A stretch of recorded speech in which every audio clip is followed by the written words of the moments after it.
স্বাগতম জনাইছোঁ Pradip academy YouTube চেনেলটোলৈ।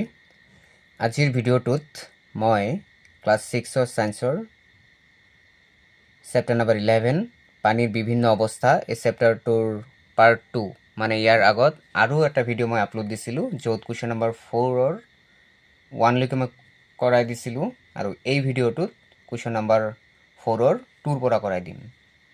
গতিকে তোমালোকে সেই ভিডিঅ'টো চাইহে এই ভিডিঅ'টোলৈ আহিবা, তেতিয়াহে তোমালোকে ভালকৈ বুজি পাবা।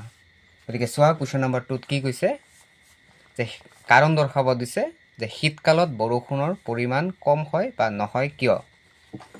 গতিকে মই ডিৰেক্টলি এনচাৰটো লিখাই দিম।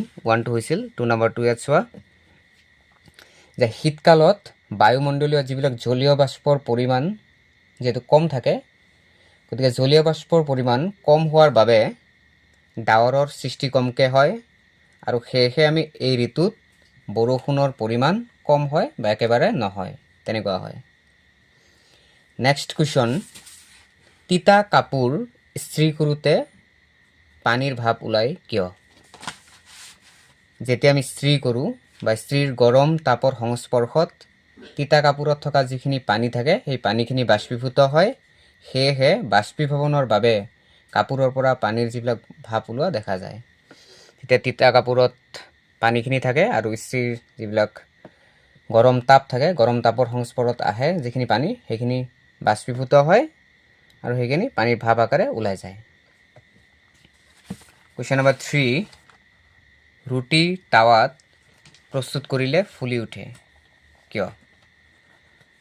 কুৱেশ্যন নম্বৰ 4 এইটো হ'ব।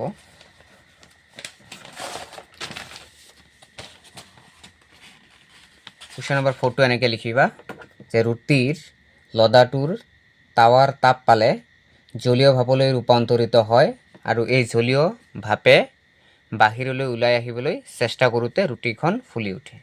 কুৱেশ্যন নম্বৰ 4ৰ এনচাৰটো তোমালোকে এনেকৈ লিখিবা।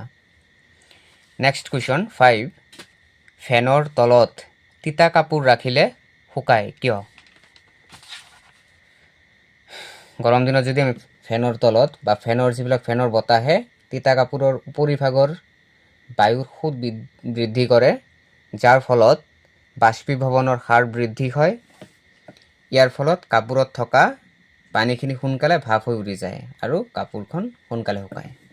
এইখিনি আছিল কুৱেশ্যন নম্বৰ 5লৈকে। মই এই ভিডিঅ'টোত কুৱেশ্যন নম্বৰ 5লৈকে কৰাই দিলোঁ। নেক্সট ভিডিঅ'টোত কুৱেশ্যন নম্বৰ 5, 6, 7 বাকী যিখিনি কুৱেশ্যন আছে এই আনচাৰখিনি মই পাৰ্ট 3ত কৰি দেখুৱাম।